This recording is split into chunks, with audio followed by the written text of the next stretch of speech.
Hoje, eu fiquei muito triste, porque o juiz, que a gente apresentou a ação para cassar o decreto do prefeito, que aumenta, na nossa avaliação, de forma abusiva, as tarifas de ônibus, foi negada pelo juízo, porque entendeu que não havia urgência no nosso pedido e que as argumentações apostas ao processo não eram suficientes, não foram suficientes para que o juiz pudesse entender a necessidade de rediscutir, diante da situação que nós vivemos, o aumento da tarifa de ônibus. Eu queria dizer aqui, gente, que é desolador a forma como nós estamos tocando os poderes constituídos nesse momento da história. Eu fico lembrando, presidente, daqueles sistemas monárquicos em que os reis e a realeza não tinham qualquer sensibilidade com o povo, enquanto faziam festas e banquetes, o povo passava fome, adoecido, sem qualquer tipo de proteção, morrendo, Demilson, sem qualquer tipo de proteção. Nós podemos ver nos filmes, nos livros de história, o quanto as elites, as realezas, foram cruéis com seu povo, né? E esse modelo de governo, ele foi derrubado justamente por isso, né? Porque o povo chegou ao ponto de não suportar mais sustentar uma elite, uma realeza parasita, que tudo sugava do povo e nada devolvia ao povo. E parece que nós estamos vivendo a mesma coisa. Nós, em determinado momento da história, dividimos os poderes em 3 poderes para que não houvesse sobreposição de um poder sobre o outro. É o executivo, é o legislativo, é o judiciário, né? E o que nós temos aqui? Todos esses poderes completamente inertes e insensíveis à necessidade do povo. Nós temos o botijão de gás mais caro da história do Brasil, não é porque teve guerras, conforme o vereador Eduardo falou aqui no princípio. É porque nós temos um governo que dolarizou a economia e todo produto que vai para a classe trabalhadora, que é essencial para a sua vida, é pago em dólar com base no comércio dos combustíveis no Brasil. É por isso que nossa bomba é a mais cara da história do país, para abastecer, o gás de cozinha é o mais caro, e é por isso que a vida da população se tornou uma vida miserável. E as pessoas passam fome. E quando você entra com uma ação no judiciário para fazer o contraponto de um poder executivo que não se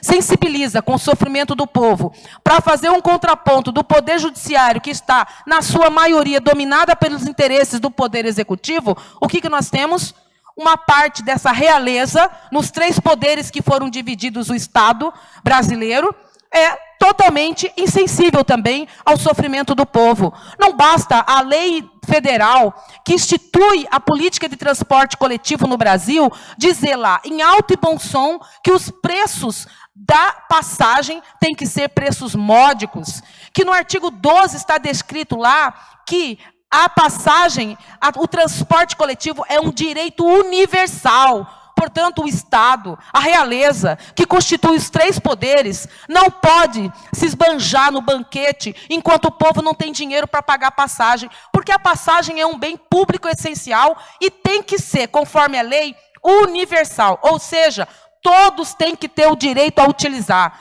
No entanto, o que nós temos? Nós temos uma passagem de transporte público que é a mais cara, uma das mais caras do Brasil. Nós temos uma sobrevalorização, sobretaxa da água em 90% sobre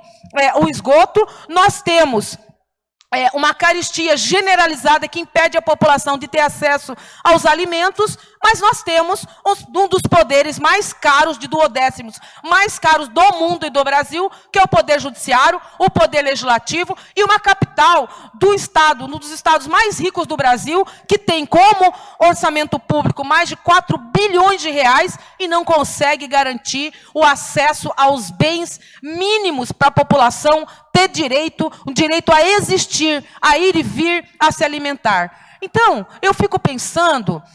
que se a população soubesse do poder que tem, se a população soubesse que dos 25 vereadores aqui, se dependesse só do voto dos empresários que se associam aos cofres públicos e levam milhões, bilhões todo ano, e a população é relegada ao abandono, se ela soubesse que é ela quem elege a maioria aqui, que é ela quem elege o prefeito, quem elege o governador, quem elege o presidente da República, pública, se ela se empoderasse para dizer, chega, basta, porque nós não vamos continuar sustentando uma elite que, sentada dos seus gabinetes, decidem contra o povo e mantém seus privilégios e seus banquetes, tudo isso que nós estamos vivendo iria mudar. Porque a lei, ainda para o judiciário, ela é lida, companheiros e companheiras, colegas aqui do parlamento e você que nos assiste, ela é lida conforme a conveniência. Não se citou na decisão do juiz qualquer menção sobre o caráter universal do transporte coletivo,